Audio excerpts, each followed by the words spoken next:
Hey, and welcome back. For this week, I got something fun to share. I played a tournament with my girlfriend. It was a so-called double team tournament in Utrecht. And the way this was formatted is that one of the players plays in a freeze-out tournament and the other player plays in a bounty tournament. And every level, when the blinds go up, you switch seats with your teammate. So what could happen is that at one point you leave your teammate with a very big stack and when you come back it's less, or the other way around. And this makes for some very fun dynamics. Now the original plan was to go by car. Oh, by the way, meet my car. Yeah, so that's not gonna happen. Train it is.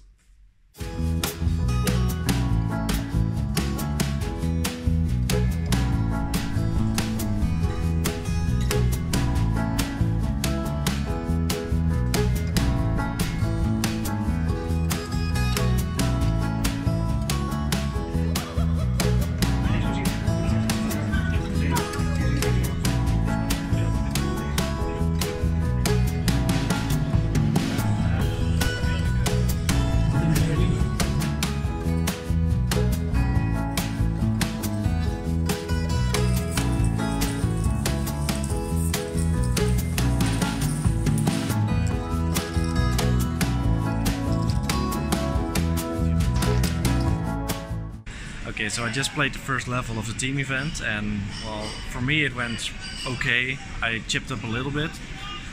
But what happens when the level ends in this double team event is that you switch places with your teammate. And as you can see, I'm sitting here right now, which means that Danny already busted the bounty tournament. I really don't mind, but we're gonna ask her in a moment what happened. And there was one interesting hand for me in the freeze-out tournament where an early position player opened up to 200. I just called with ace-queen offsuit on the cutoff, and two other players also make the call. The flop comes jack 10-6 with two spades, and I did have the ace of spades. And the reason I didn't 3-bet pre-flop is because this player seemed to be betting everything. I didn't see him check anything, so if I am to hit anything here, I just let him bet and just call it off. That was my plan. Now he does bet as suspected. He bets 500. I call, and the other players fold. Turn is a 9 offsuit, and my opponent continues betting for 675 now. This comes across kind of weak to me, so I decided to raise it here. And I also have the ace of spades, which is a nice addition to be able to bluff on spade rivers. Next to having the straight draw. So I raised to 2050, but he already folds. So we take that one down and we chipped up to around 16k. We started with 15k. I think it's almost my turn again. Yeah, we found her. The girl that keeps increasing the freeze-out stack. Nice. Was that in the bounty? Yeah, okay. What do you want to talk about first? The bounty or the freeze-out? Let's talk about the bounty. We sit in the middle position with 10-8 suited. Yeah.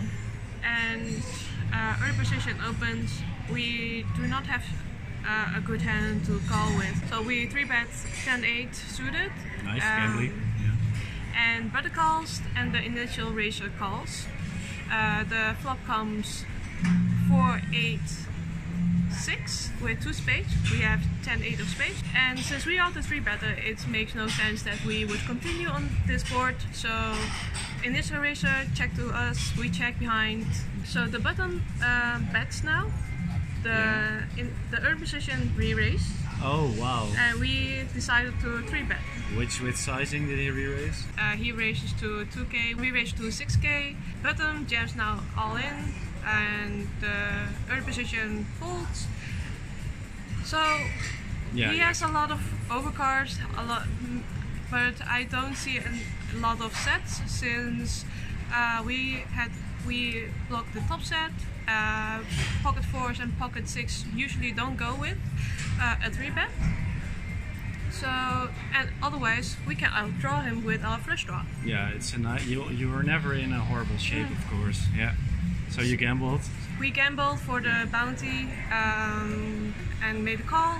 Okay. We had pocket sixes, Yeah. which I misread. That's unfortunate. Fortunate, and turn was 6. He made quads. Bye bye. We're out. Yeah. All right. Okay. That's no issue. Now we can do.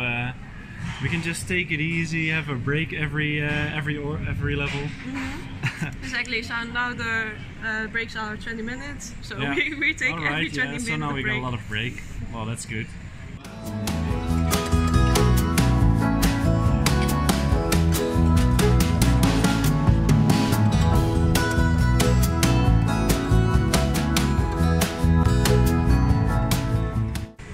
Okay, so then you left me with some nice 25k-ish stack, and at that point I found pocket 9s under the gun, and I raised to 500 with the big blind at 200, and the small blind went all in for 5500. I don't think I put enough thought into this because I quickly called, and he showed jacks, but after I called I realized how many blinds it actually was, because it was 27 blinds. Questionable, but the board runs out in a funny way where we make a set on the river, but he made a straight. So we lose that one. And that's actually about everything I did in that level, and then you came back and worked your magic. Yeah, so, somehow. So he left me with 18k. And we somehow turned that into 38k. How did you do that? So we did not decide to call pocket 9s when 27 blind shoves on us. Okay. Anyways, we doubled our stack with one hand. Early position opens to 600. Just a min raise? Just a min raise. We called with ace queen off. In the big blind, we are hiding the strength of our hand, and we can play a lot. We can play with different board textures. No. The flop comes ace ace jack. Pretty favorable. Yeah. We make trips, and only jacks and ace jack, ace king are beating us. So you check? So I checked to the pre-flop raiser. He decided to bet 500. We are not slow playing this, so we are re-raising him to 50-100. Yeah. And he 3-bet us to 5k. We were definitely underplaying our hand string, but now we are maybe in a very bad position. Yeah, it could be a little bit worried now. Because he's definitely having jacks in his range, which made him flop the full house. He could have ace king, ace jack, but that's not likely since we're already having an ace. But he has maybe a bluff with king queen, king 10. Yeah, that's about the only things that could be bluffing here. Yeah. There was no flush draw, right? No, so yeah. we are calling. Yeah, but not liking it. Okay. And we already have about 9k behind. Turn was the offsuit 9. And the action goes check check. Alright. It was the most beautiful river card ever. We made our full house since there was a queen on the river. We are beating jacks and ace king, and maybe we were behind with ace jack. We shove, he snap called. It turns out that he did have ace jack, and we rivered our full house, which he already had on the flop. Okay, so I just played another level, and now I have to entertain myself again for 20 minutes. I'll just talk about, well, I wouldn't say interesting because I just got lucky, but about a hand that happened. I had queen 7 in the big blind, and the cutoff opened to 900 with the big blind at 400. I make the call. Flop comes 7-6 deuce. I check, he checks. Turn is a queen offsuit, and I decide to check because I think that this is a card that he will often use to bluff if he doesn't have anything, like ace-jack or something. And he bets 800.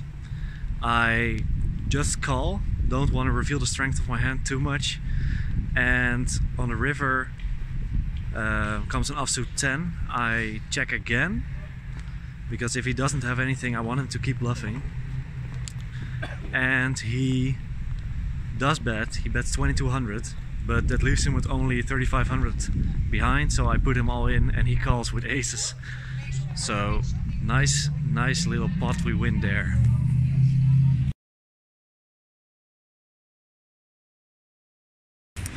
Okay guys, we busted from the visa out. We were playing 2 times the average deck, and it was about 40 to 45 big blind, so we were safe all along. And then this guy came along. Within 20 minutes we busted. Well, not busted. Within 20 minutes he left me with 5.5 big blinds. You busted. And on the other so you busted both tournaments. Screw you. Our table broke up and we moved to another table where we had to pay the blind and the ante. So in one clap we lost half our chips. One clap. And we found king 10 off in the big blind. There was an early position open and a middle position 3-bet. We're not going anywhere with our king 10 because we had 4 half big blind at this point. So we made a call against ace king and queens. We busted. Okay, before I upload this, Mom, I wanted to ask you something. I did not win a trip to the Bahamas. Aww. But that does mean that there is the possibility for me to be continuing in Dutch with these vlogs. If you are by any chance, not my mother, but do not speak Dutch, but do want to continue to follow these vlogs, please let me know. And if there is too many of these people, then I will be continuing in English. Yeah, just please let me know. I'll be including a poll for this, and I'll see you next week.